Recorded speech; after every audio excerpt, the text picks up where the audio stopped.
Welcome to your cozy corner of calm.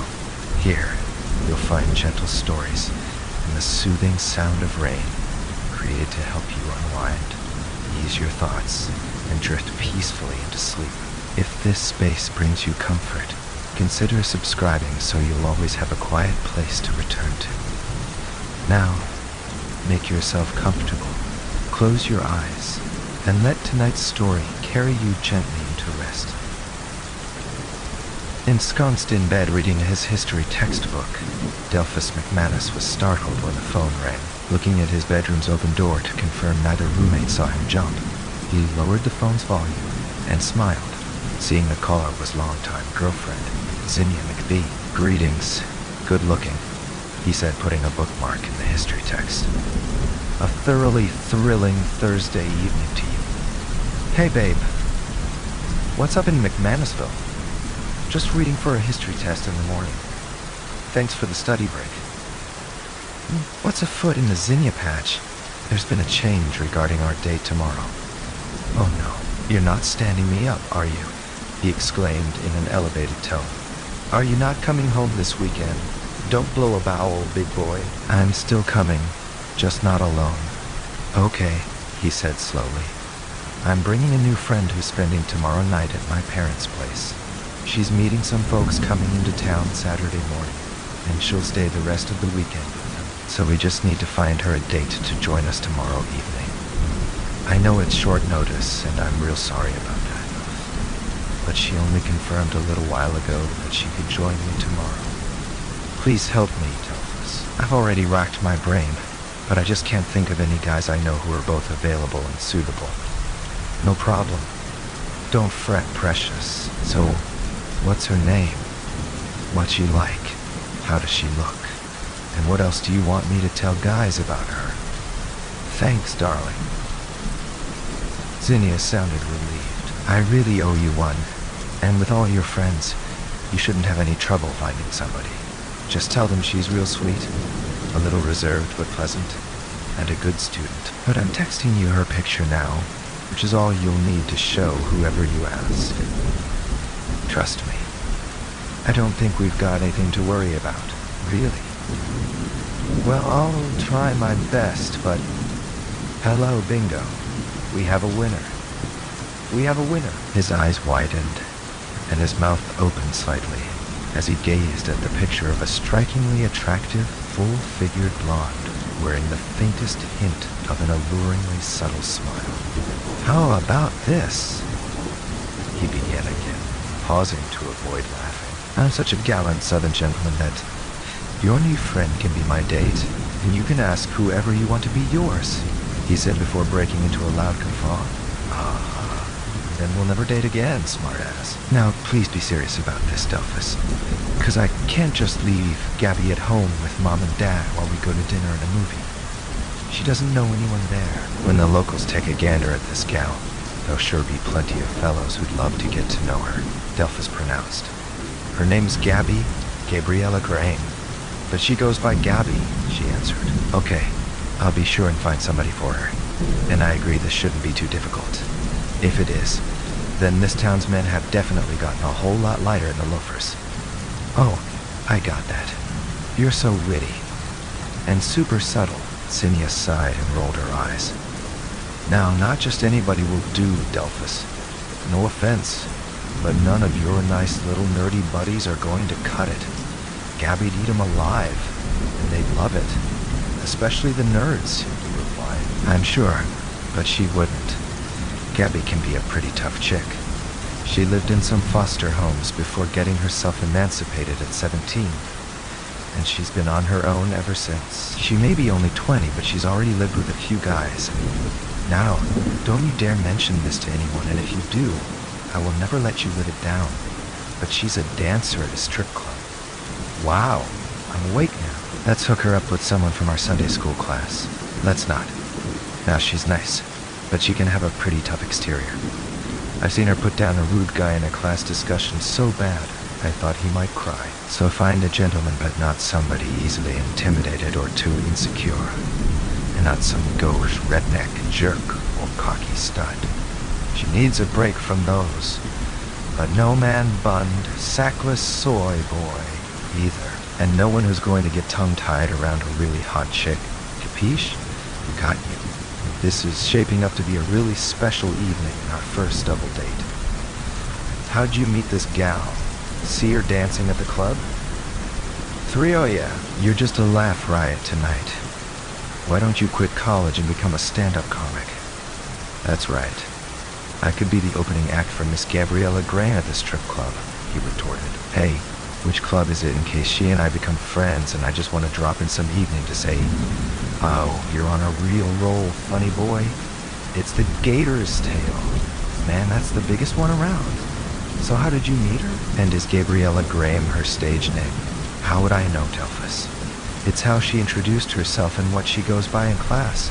We just sit next to each other, and since we get there early each day, we've gotten to chat a lot this semester. She knows where I'm from, and I mentioned I was going home this weekend. So she asked if she could catch a ride since she's been invited to a get-together in town Saturday. Yeah, I heard the state's annual exotic dancers convention is meeting here then. Ha-ha! And you are now officially doofus. How come a dancer at the most famous strip club in the whole state doesn't have her own car? Imagine the tips she must make in just one night at that place. Her last boyfriend took her car. It's a long story, Zinnia sighed. I'm sure, but I've got time. Boy, I've just made your whole evening, haven't I? Yeah, Gabby's got some drama, but she's really a good girl. I mean, we're not close. I only met her this term, and I'm just doing her a favor. But she's real sweet, totally unpretentious, and a lot of fun, I bet. All right. Enough. All right? Enough. She better not be able to guess I told you about her dancing. And do please find a good guy for her. Nobody who's going to embarrass us. Remember, I have to sit next to her for the rest of the term, so don't stick her with some loser. You know, if I print and enlarge this picture of her, maybe I can get her to sign several copies and I can put one on my wall and sell the rest. Before and yeah, you do. Come on, Delphus, can you please be serious for 2 minutes? This gal's been really good to me. She provided loads of swell notes when I was sick early this term. And there's no way I would have passed the midterm otherwise. She's definitely by far the best thing about my psychology class. I believe it. And having danced at a strip club, I'd love to hear her insights about sexual psychology. You are so full of wit and spice and everything nice, he exclaimed. No, I think you took a wrong turn and got dangerously lost in Doofusville tonight. All right, I know you got to study, and I do too. So see you tomorrow at my folks' place at 6, and don't be late. Understood. And I'm major excited about this, Zinnia. I think maybe I'll buy some new cologne and wear a suit. Ha ha ha, you are so full of it. I should have known you'd really get off on this. And just think of all the material you'll get for your first stand-up gig at the Gator's Tail opening for the gobsmackingly gorgeous Gabriella Graham. Bye. And you better not embarrass me. Neither you nor Gabby stay. Too excited to study. Delphus began thinking of all his friends and acquaintances who were in town and might be suitable for the double date. But after eliminating everyone who had a girlfriend, everyone he figured would be too nervous around such an unknown tough beauty, and everyone too macho, he realized the pickings had rapidly gotten mighty thin. Indeed, he began to wonder how kosher it would be to invite someone he thought was stuck in a rut of a bad relationship. But he had known each such nominee's girlfriend since middle school, and went to church with a couple of them. When he finally settled on 3 prospects, he began calling and texting Gabby's picture. Despite all 3 being super stoked about the photograph, each was tied up the next evening, either out of town or committed to a family event that could not be avoided. But 2 still asked for Gabby's contact information. 5. How incredible. Initially a faint blip on his radar. This prospect had been studiously ignored as far too risky.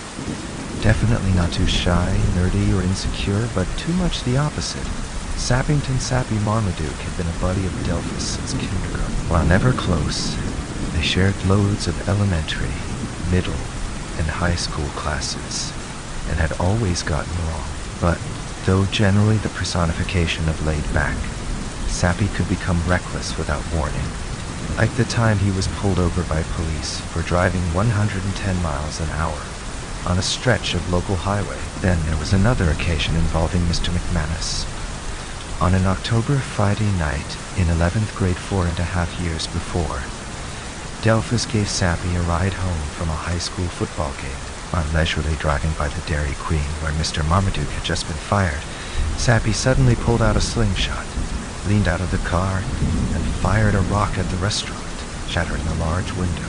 In shock, Delphus floored the gas pedal for a fast getaway, incredulous that his friend, now definitely downgraded to acquaintance, had just exploded a splendid evening into a nightmare of criminal endangerment. Too upset to drive, Delphus pulled the car into a neighborhood just a few blocks away. Terrified that people may have been hurt, he would go to jail. His reputation would be destroyed, and his family would be humiliated. An enraged Mr. McManus erupted at his passenger. "What in the world, Sappy? Have you gone insane? Are you on drugs? What gives?" But Sappy was laughing too hard to answer. Between laughs, he finally conveyed how unfairly he had been treated by the Dairy Queen manager, who just had no sympathy for any of Sappy's excuses for all his missed shifts and tardies. So, in Sappyland, shattering the window made up some for his being so mistreated and fired from such a cool gig where he got to sneak free food and give some to pretty girls to get dates. Six no able to go on without knowing whether anyone was hurt. Delphus slowly turned the car around to return to the restaurant, dreading how many patrons may have been harmed. Sappy concurred with the decision, calculating such a move would remove suspicion from them. As they approached the eatery, Delphus moaned and Sappy roared, laughing at the sight of 3 police cars already at the DQ. With blue lights flashing and a crowd gathered in front of what had been a window. As soon as they parked, Sappy jumped out of the car to head inside, while Delphus was shaking too much to do anything but try to hold onto the steering wheel and pray everyone was okay. He finally got out of the car and entered the restaurant to spy Sappy hovering around the police officers, curious customers, and the young manager who looked to be in a state of wide-eyed shock because no diners had been sitting anywhere near the destroyed window. It was the greatest relief of Delphus's life that no one was injured. He silently offered his most heartfelt prayer of thanks since years before, when his grandfather had surprised the family by surviving open heart surgery. Delphus was astonished to see Sappy take a broom and help one of his former co-workers sweep up the broken glass as the shaken manager was questioned by police. Figuring they ought to order something to avoid suspicion, Mr. Marmaduke and Mr. McManus got some soft-serve ice cream to go, with a still shaking Delphus dropping his change. Sappy got his ice cream for free from a cute former colleague. My old brow, bad. Well, on the way out, Sappy put his hand on the manager's shoulder. "Hey, chin up, man. Everybody's okay and you're handling this mighty well? Y'all need any more help before we leave?" "No, Sappy, but I really appreciate you helping out, man." "That's mighty decent of you, and I'm right grateful to you. Glad 7 were glad to help, buddy, and y'all are in my prayers. Thanks, man." They shook hands. After dropping his former friend home, Delphus resolved never to get in a car with or go anywhere near Sappy again. In the years since the infamous unsolved possible terrorist attack on our local Dairy Queen, as the local radio station and newspaper reported it, Delphus had laughed many times at the memory of the incident, but he never dared mention it to anyone, and made a note of when the statute of limitations would expire, and no one could be prosecuted for the crime. So the thought of Sappy Marmaduke escorting Gabriella Graham was distinctly disquieting. The stunning assault on the Dairy Queen had never ceased to astound Delphus. He was also branded by how fearless and untroubled Sappy was throughout the whole incident, laughing hysterically 1 minute, and then having the chutzpah to commiserate with and even help his victim. The whole affair remained the most surreal experience of Delphus's life. Sappy Marmaduke was utterly unsuitable for a double date, except there seemed to be no one else. Delphus found himself rationalizing how Sappy might work out after all. Surely, he would not fire a slingshot at his own date. To be fair, Delphus could never recall Sappy ever getting in a fight. And he too now had a reputation to protect as the lead singer of a popular local rock band, performing in several clubs in their part of the state. They were only going to dinner and a film, and Delphus would be driving. Why would Sappy dare do anything to upset a bona fide bombshell like Miss Gabriella? And if an escort for her was not found, and fast, there would be no date at all, and Delphus would be in the doghouse with Zinnia for who knew how long. Plus, Sappy owed him big time for never turning him in to the police, or telling a soul about that infamous night in high school. Sleeping on the matter overnight failed to stir up any alternative candidates, but Delphus delayed calling anyone for hours, in hopes someone else would eventually come to mind. Yet with less than 4 hours before the 6 p.m. deadline, and with an increasingly concerned Zinnia having already texted him twice to ask whether a date had been found, Delphus finally punched in a phone number he never would have believed possible. Just 24 hours before, he rationalized how every time they had bumped into each other around town in recent years, Sappy was always friendly, and his old buddy could often be hilarious. But they had not spoken on the phone in several years, and he knew exactly why. With trepidation and a noticeably more rapid heart rate, Delphus at last pressed call. 8, while touched his old buddy, would ask him to be part of a double date. Sappy said he had band practice that evening. Delphus hesitated, texting Miss Graham's picture, wondering if it might be divine intervention that Sappy could not join them. But time appeared to be moving ever more rapidly, and he did not want a crisis with by far the best girlfriend he had ever had. So he texted the picture. "What time should I be ready?" asked Sappy. 5:45, since we pick up the girls at 6. And please be ready on time, Sappy. Zinnia's a real stickler about that. And I don't want to sound like anybody's mother, but do please shave, dress well, and promise me you'll be on your best behavior, man. And if you do anything crazy, it will throw me under the doghouse as far as Zinnia is concerned. Dude, I'll dress in my Sunday best with a suit and tie if you like, Sappy replied. Shoot, to get to go out with a hottie like Miss Gabby, I'll buy a tuxedo if you want. Shug, I ain't doing nothing to blow my chances with such a fine filly as her. It was not quite the promise Delphus would have ideally scripted, but he concluded it would have to do. Zinnia texted a third time that day, now demanding the status of the search. At last, he revealed Gabai's suitor would be their old high school classmate and wannabe local rock star. Recalling how mellow Sappy was in school, she replied with a thumbs-up emoji before asking if he was able to drive after his infamous arrest for going 110 miles per hour. Delphus promised her beau would be their only driver that evening. He then tried to suppress his stubborn worries by studying for a test the next week. As the D-date hour got closer, he shaved, showered, and got ready for the night, out amidst a growing bevy of butterflies fluttering in his stomach. By the time he began the trip to Sappy's apartment, Delphus realized he was even more nervous than he had been on his very first date 5 years before with Perlina Patterson, when, while he drove them to dinner, she casually mentioned she was a bisexual witch. Delphus accidentally swerved onto the sidewalk, but he did quickly regain control of the car and managed to get through the rest of the date. That proved to be their final outing together. The last he heard, Miss Perlina had become a born-again Christian evangelist. He wondered if she still wore a lot of black. No matter how often Delphus asked himself what could possibly go wrong during a simple dinner and film that evening, each time his imagination immediately conjured a swarm of scary scenarios, including Sappy suddenly jumping up in the middle of the movie to fire a slingshot-guided rock into the big screen. Lying walking up the steps to Sappy's apartment, he thought about crossing himself. Mr. Marmaduke opened the door and extended a hand with a big grin. "Delphus, come on in, pal. Long time no see. I think the last time we went out together was to the Dairy Queen." He winked. Delphus felt as if butterflies were now exploding in his stomach. That the apartment was in disarray did not help, nor did the distinct smell of marijuana or the sight of a bong on the kitchen table. "I really appreciate your thinking of me regarding Miss Gabai," Sappy stated. "And I thank you for helping me in a pinch, Sappy," Delphus replied. "I thought you were going to shave, man."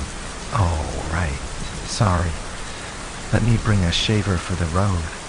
But look, I put on my best dress shirt. Looks good, but just please tuck it inside your pants." The short drive to Zinnia's family home featured Sappy shaving and bragging about his band, while Delphus tried to prepare for any number of possible nightmares. Just before turning into the McVee's driveway, he said a silent prayer. When Zinnia and Gabby greeted them at the front door, Delphus was struck by how fetching they looked.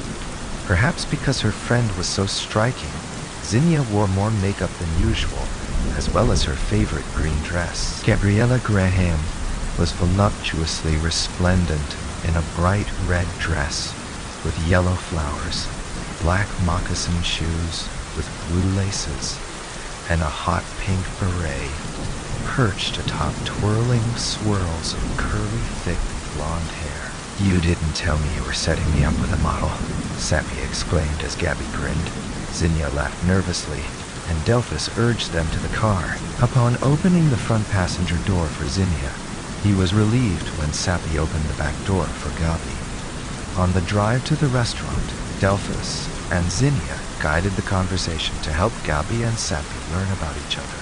Gabby appeared somewhat reserved, but had an appealing smile. Like Zinnia and Delphus, she was a college junior. Her major was business. "That's cool," volunteered Sappy. "So what do you want to do with your business degree?" "I'd like to run my own business." "What kind?" asked Sappy. "Maybe a club, restaurant, hotel, or all in one," she answered with a smile. "Dress cool," Sappy replied. "So do you go to the local college with Delphus?" Gabby asked. "Nah. I work here and there to support my real career, which is in music. I'm the lead singer in a band." "Oh, way cool. What's the name of the group?" Gabby inquired. "Windex Cleaner," Sappy announced with pride. "We're sort of new wave meets pop, but with a jazzy twist," he enthused. "Oh, that sounds exciting," Gabby said. "Cheers for not locking yourself into just one box." "Definitely." "Thanks." "Yeah, we're influenced by all kinds of music." Just this afternoon, I was listening to the local college radio station and grooving to the most bodacious classical tune that I'm itching for the band to do something with. Oh man, I gotta give it up for Mo Ravel's Bolero. Yeah, Mo really knows how to unravel one hypnotic riff. Sort of like Led Zeppelin's Kashmir. It's super dope. His name's Maurice Ravel. He was a French composer, Zinnia corrected him. Well, whoever he was, that cat really knew how to lay down one major heavy number. Sappy enthused. Looking in the rearview mirror, Delphus was relieved to see Gabby still smiling at Sappy. This might actually turn out all right, he tried to reassure himself. "So why is a bona fide Babylonian like you needing a blind date on a Friday night?" Sappy asked. "And maybe this evening won't turn out all right," Delphus sighed as Zinnia looked at him. "My last boyfriend dumped me a few weeks back." Miss Graham laughed. "Elle est belle que well. It's good you found out he's gay long before y'all got married, or had kids," Mr. Marmaduke posited thoughtfully. Zinnia shot Delphus another look as her boyfriend glanced at the rearview mirror, and was grateful to see Gabby softly chuckling. He hoped all the distractions of the restaurant could help steer the conversation away from awkward topics. "It's a blessing, because I found out he was cheating on me," Gabby added. "What a loser," Sappy offered. "Thanks. I was sure livid at the time, though," Gabby remarked. "When I went back to get all my stuff while he was at work, I shoved anchovies in all the air vents to stink up his whole house." "Awesome," Sappy declared before breaking into a prolonged laugh. "Could they actually be a match?" Delphus wondered before noticing Zinnia wore a slight frown. kind of expression he recognized from times when she was mildly miffed at him, but not enough to say anything yet. Yeah, Sappy announced. I'm relieved to be done with my last gal pal, too. She was decent looking and could be sweet. But then she took one of them women's studies classes and went all feminist on me, saying I was an oppressor and just spouting all kinds of hifalutin nonsense. That's when she really grabbed hold of the wheel and drove us right over the bridge. I wish I'd thought of stuffing fish down her air vents, but when I left her place for good and used her bathroom for the last time, I did make a point of telling her, and I left the lid up too. Delphus refrained from smiling at Gabby silently chuckling in the rearview mirror before he resumed a laser-like focus on the road to avoid looking in Zinnia's direction. If nothing else, he was confident it would be a memorable evening. Thank God I was just too drunk, hungover, or stoned for most of my year in college to learn at 12 too much of that garbage, Sappy reflected. Delphus noted Gabby was still smiling at her date. When they arrived at Tyree Bell's shrimp shack on the outskirts of town, they were told to wait would likely be half an hour, since it was Zinnia's first dining choice and Gabby's favorite food was seafood. They chose to wait, but because the restaurant was so crowded and noisy, Delphus suggested they walk down the rural road a little ways to enjoy the swell spring weather and comely countryside. So they proceeded down Ellison Capers Road, with Zinnia and Delphus walking in front, and Gabby and Sappy behind them. Whenever Sappy brought up anything awkward, Delphus quickly tried to corral the chatter toward a topic less risky. Gabby pulled out and lit a brown cigarette, exhaling as she looked at the darkening blue sky. Wow, what kind of cigarette is that? Sappy asked. Guitain's, she smiled at him. When he blinked while furrowing his brow, she smiled again. It's French. A gal where I work turned me on to them. Delphus turned to smile ever so slightly at Zinnia, cocked her head at him with a look that declared, Don't dare. Delphus was grateful Zinnia exuded far less tension than in the car, and was relieved to pursue their own conversation. As the blind dates got to know each other better, after 10 minutes or so of walking, they turned around to head back to the restaurant. Yet it started to dawn on Delphus that Sappy might be more interested in Gabby than the other way around, since he was both asking most of the questions and doing the bulk of the talking between them. She was polite and attentive, but a tad aloof still. While mildly uncomfortable about the growing lulls in their chatter, Delphus was decidedly more calm, since the evening appeared to be progressing reasonably well, albeit even a little boring. But dull struck him as ideal for Sappyville, just before reaching the bridge over the interstate highway. An apparently more relaxed Zinnia took Delphus's hand, and he turned to smile at her. He also noticed Sappy silently looking at them. Think I could cross this bridge walking on that ledge? Sappy asked Gabby with a grin. Delphus's smile vanished as he and Zinnia turned around. Along each side of the bridge was a walkway, above which was a narrow cement ledge of just a few inches. Gabby raised her eyebrows at Sappy, laughed, inhaled her cigarette, and looked away, shaking her head while blowing the smoke. About 13, you don't think I would? Sappy asked. Delphus had seen his expression just once before and felt his stomach twist. No, Gabby said, chuckling. Sappy's grin grew wider. Want to bet? He asked, Is this how you try to impress a girl? Gabby asked. What are you, 21 going on 12? When they reached the bridge seconds later, Sappy climbed on top of the ledge with each arm outstretched. He then turned to his companions with a look of joy. Zinnia gasped and drew her hands to her face, while Gabby froze with her mouth open. Sappy, get down, Delphus demanded. This is crazy and deadly dangerous. Stop scaring the girls and act like an adult. Sappy instead began walking along the ledge. Some of the cars whizzing by below began to blow their horns. Zinnia's hands remained on her cheeks, and she wore an expression Delphus had not seen, while Gabby stood like a statue staring at Sappy with a face fixed in fear. Sappy smiled back at them and began loudly singing the Psychedelic Furs Highwire Days. In my Highwire days, I can see all the way. I see through the games you play in my high-wire days. Delphus, do something!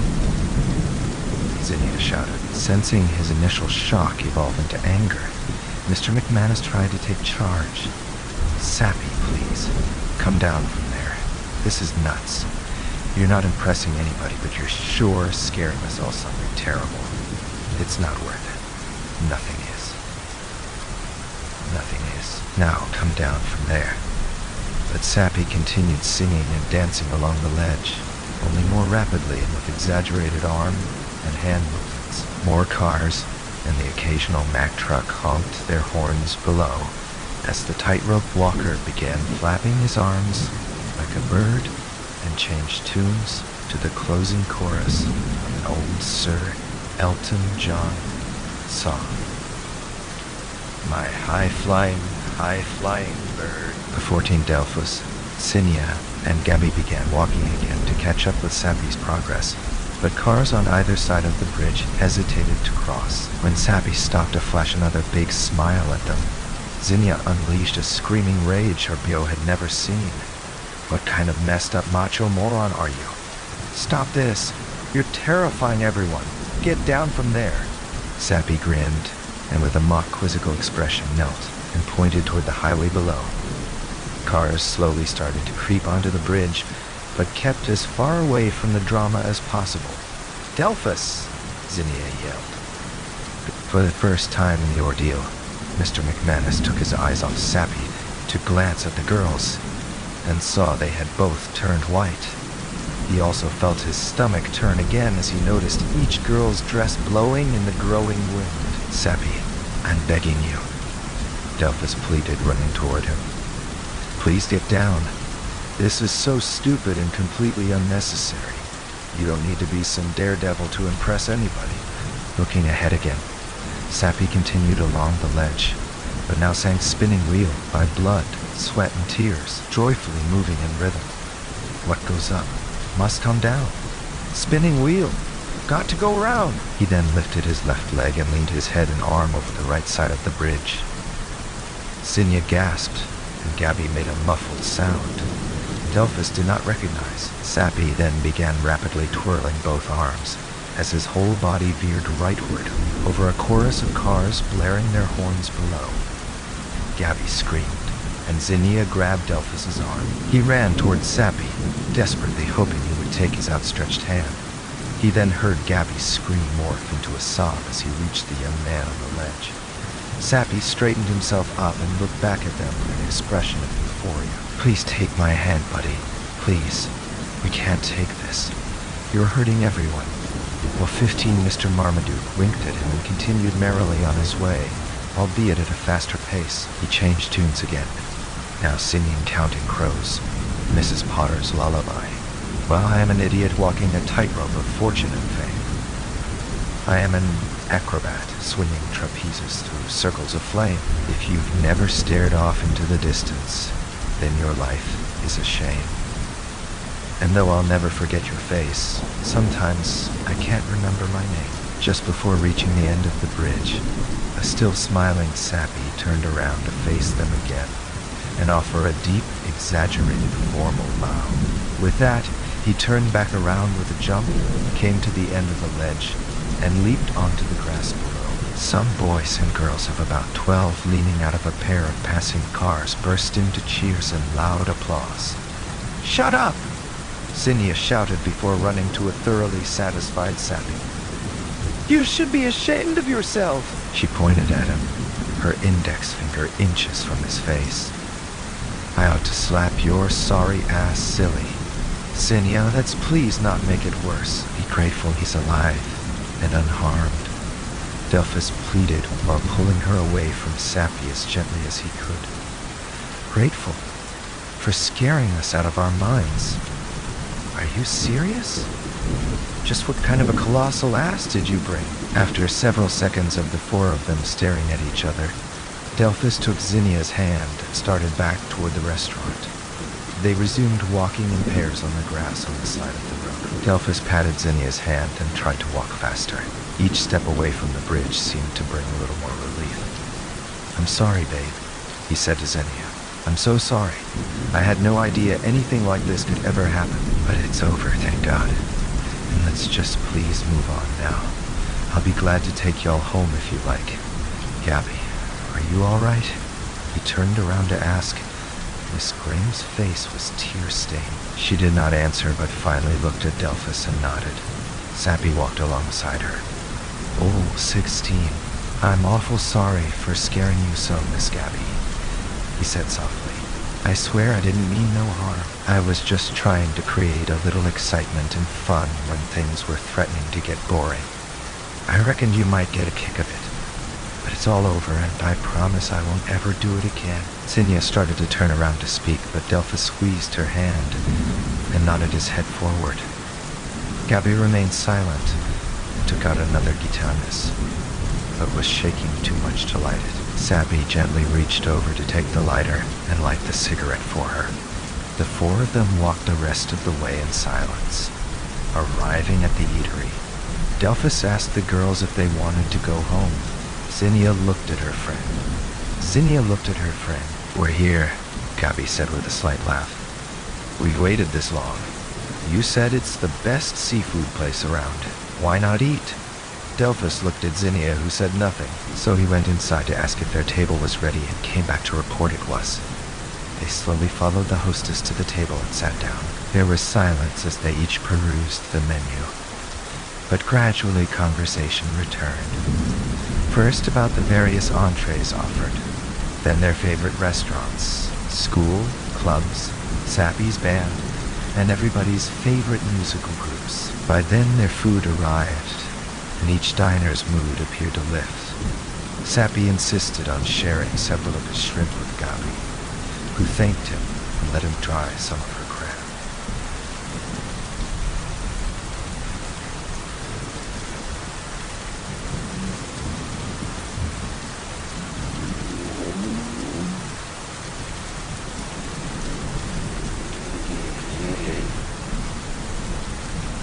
A growing variety of topics was traversed, and the foursome's first sounds of laughter since before the bridge incident could be heard.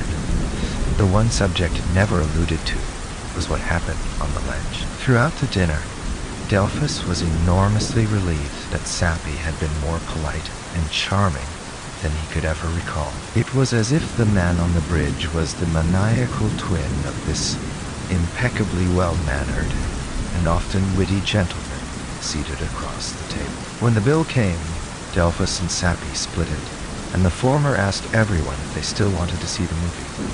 Gabby and Zinnia looked at each other for a couple of seconds, as Sappy looked at them hopefully. Sure, Gabby shrugged. Might as well.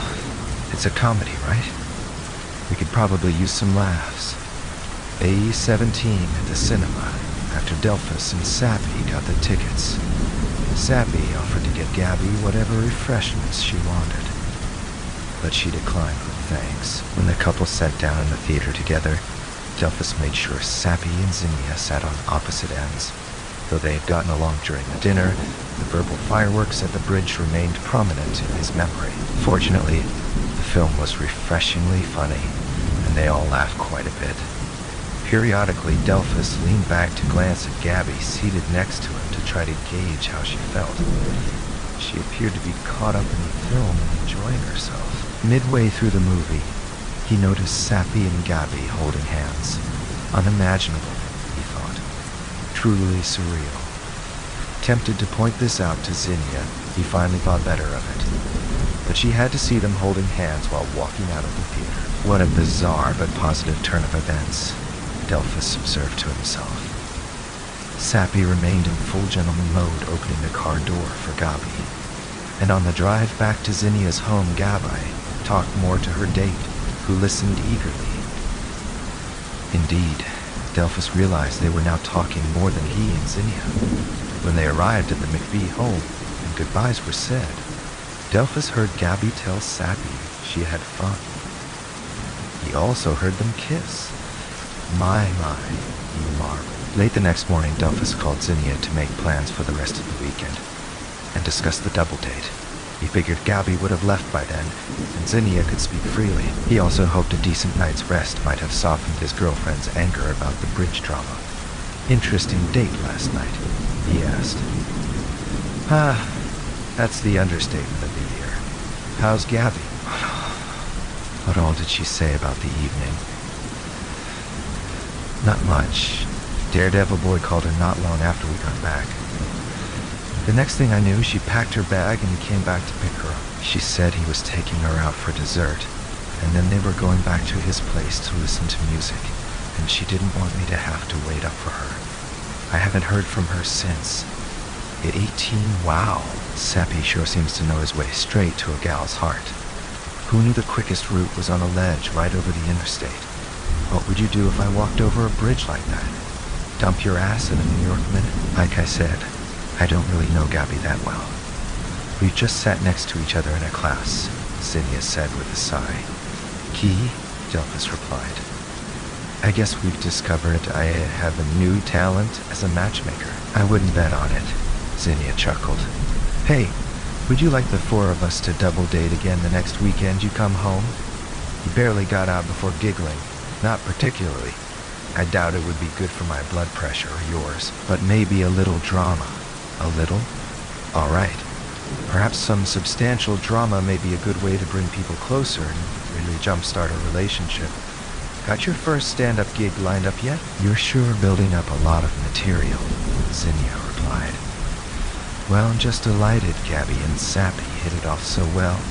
And who knows, maybe they'll really make a go of it together. Maybe not. By her own admission, her track record with men has been pretty awful. And I hardly think Daredevil Boy is Prince Charming.